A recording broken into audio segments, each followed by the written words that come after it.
अस्सलाम वालेकुम dear students, I hope you all are fine. आज हम स्टार्ट करने जा रहे हैं हमारी कम्युनिटी फार्मेसी का नेक्स्ट टॉपिक या नेक्स्ट चैप्टर, जो कि है फार्मेसी की टाइप्स के हवाले से।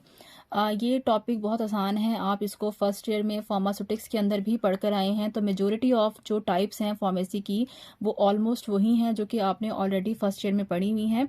बट हम क्या करेंगे, उसके अंदर 2-3 टाइप्स को मज़ीद ऐड करेंगे और उनको थोड़ा सा आसान वर्ड के अंदर हम जो है वो कन्वर्ट करेंगे। हमारे पास डिफरेंट टाइप्स की फार्मेसीज़ आती हैं।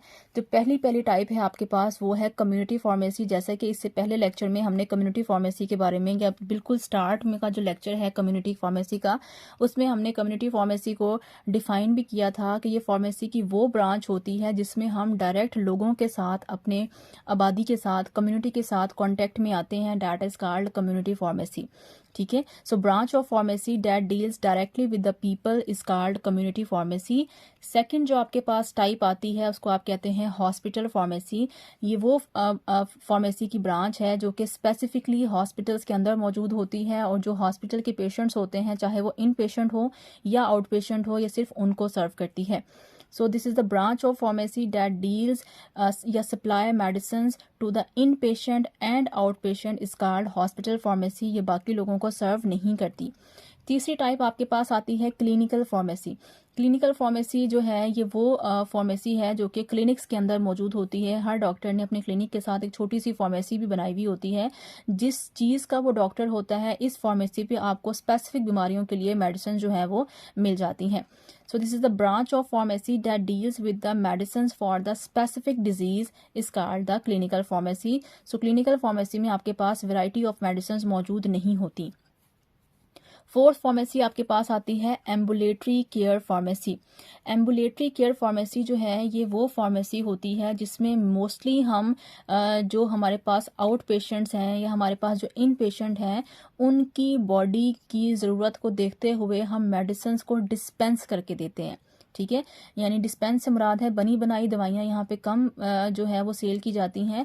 यहाँ पे फ़ायदा ये होता है कि बनी बनाई दवाई भी आपको मिल जाती है, बट अगर किसी पर्सन को कोई ख़ास बीमारी है जिसकी वजह से उसकी डोज डॉक्टर ने कम कर दी है, तो इस फार्मेसी के ऊपर आपको जो दवाई है वो आपकी बॉडी की ज़रूरत के मुताबिक भी बनाकर दी जा सकती है। So ambulatory care pharmacy is the branch of pharmacy that deals with the dispensing of medicines to the outpatient is called ambulatory care pharmacy। तो आप स्पेशल टाइप की केयर जो है वो कस्टमर को प्रोवाइड करते हैं। ठीक है, उसके बाद होता है कंपाउंडिंग फार्मेसी।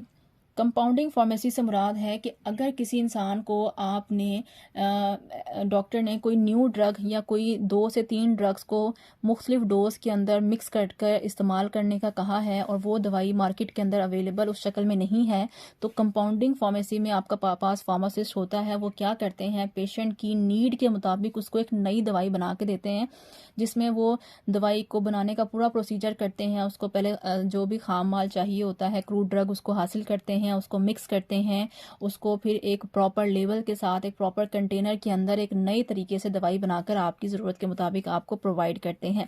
इसको आप कहते हैं कंपाउंडिंग फार्मेसी। और कंपाउंडिंग फार्मेसी के लिए फार्मासिस्ट का होना मस्ट है। विदाउट फार्मासिस्ट कंपाउंडिंग फार्मेसी या एम्बुलेटरी केयर फार्मेसी वर्क नहीं कर सकती। So this is the branch of pharmacy that deals with the mixing of different drugs, जिसमें आप मुख्तलिफ दवाइयों को मिक्स करते हैं to form the new drugs according to the need of patient is called the compounding pharmacy।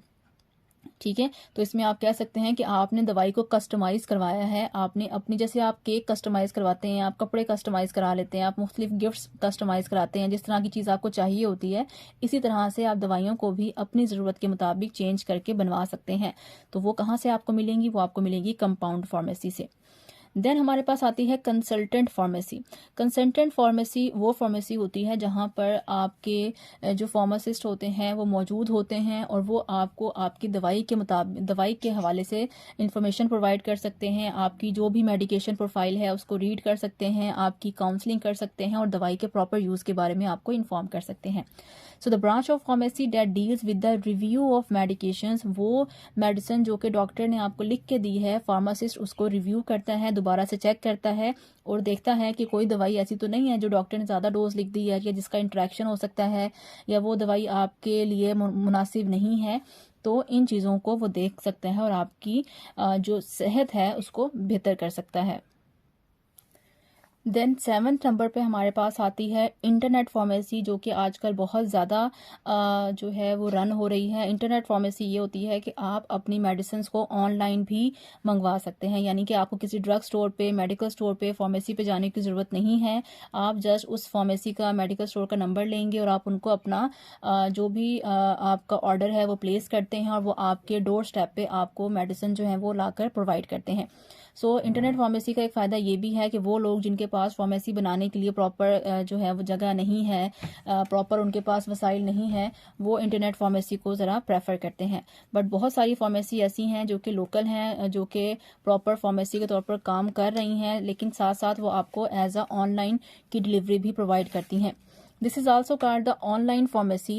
You just order the drug online and drug is delivered to your home, और drug आपके घर पे पहुंचा दी जाती है। Then आता है veterinary pharmacy. Veterinary से मुराद होता है डंगर या डॉक्टर्स की जो आपके पास एनिमल्स होते हैं उसकी फार्मेसी। तो जो एनिमल्स की मेडिसिन होती हैं वो अलग फार्मेसी पे मिलती हैं। जो आपके ये जो आपके DVM वाले डॉक्टर्स होते हैं उनकी जितनी भी मेडिसिन होती हैं उसके लिए फार्मेसी अलग होती है, उसको आप वेटरनरी फार्मेसी कहते हैं। वो फार्मेसी या branch of pharmacy that deals with the medicine related to the animals is called veterinary pharmacy. यहाँ पे आपको इंसानों से रिलेटेड चीज़ें नहीं मिलती। फिर आती है न्यूक्लियर फार्मेसी। न्यूक्लियर से मुराद है रेडिएशंस। ऐसी फार्मेसी जो कि रेडियो एक्टिव मटीरियल्स के साथ, या वो मटीरियल जो बहुत डेंजरस होते हैं उनको टेक केयर करना, उनको संभालना और उनको डील करना मुश्किल होता है, उसके लिए आपको एक्सपर्ट चाहिए होते हैं। या वो प्रोडक्ट जिनके अंदर से रेडियो एक्टिव मटीरियल रिलीज होते हैं उनको बहुत केयर की ज़रूरत होती है, तो ऐसी मेडिसिन के लिए आपके पास स्पेशल फार्मेसी होती है, that is called nuclear pharmacy.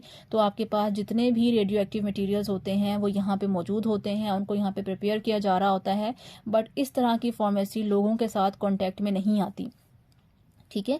So the branch of pharmacy that deals with the handling of radioactive materials, ताबकारी मादों के साथ वो जो फार्मेसी डील करती है उसको आप रेडियो एक्टिव फार्मेसी या न्यूक्लियर फार्मेसी कहते हैं। It does not deal directly with the patient. इस फार्मेसी का ताल्लुक पेशेंट से नहीं होता। यहाँ पे मेडिसिन को बनाया जाता है और उसके बाद आम फार्मेसीज के ऊपर उसको दे दिया जाता है।